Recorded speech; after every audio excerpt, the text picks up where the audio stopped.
দুর্বার সংগ্রাম। যদি শান্তির না থাকতো আজকে তোমার নেত্রীকে চিকিৎসা করার জন্য বিদেশে পাঠাতে পারত না।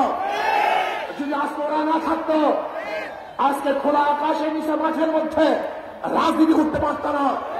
তোরা জীবনের মায়া ত্যাগ না করে আর আন্দোলন না করত। কিন্তু আজকে যাদের মাধ্যমে নেত্রীকে চিকিৎসার জন্য বিদেশে পাঠিয়েছ, তোমার নেতাকে বাংলাদেশে আনার ব্যবস্থা করতেছ, আজকে নির্বিঘ্নে রাজনীতি করার সুযোগ পেয়েছ। আজকে সত্য কথা বলার কারণে সেই রাজনীতির বিরুদ্ধে কেস দিয়েছ।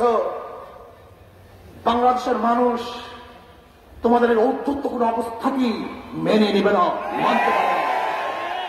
দল করেছে তাদের এক নেতা নির্বিঘ্নে বলে গেলেন যে ফেব্রুয়ারিতে নির্বাচন হবে না, রোজার আগে নির্বাচন হবে। তো ভাই কখন নির্বাচন হবে?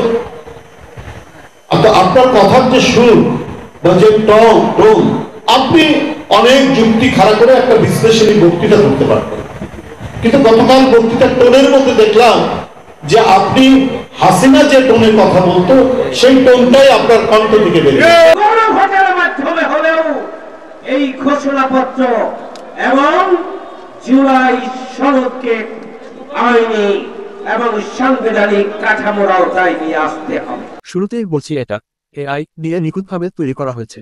যারা এই ভিডিও দেখে মন্তব্য করেছেন তারা যেন এই ভিডিও আরেকবার দেখেন। এই ভিডিওর বাস্তবিক কোন রূপ নেই, এটা সম্পূর্ণ এআই দিয়ে তৈরি। এটা দেখে হাজারো দর্শক আক্ষেপে ভেঙে পড়েছে। নেটিজেনদের মন্তব্যের শেষ নেই, সবাই বলে কেন এমন হলো, চোখের সামনেই সবকিছু করতে দেখলো।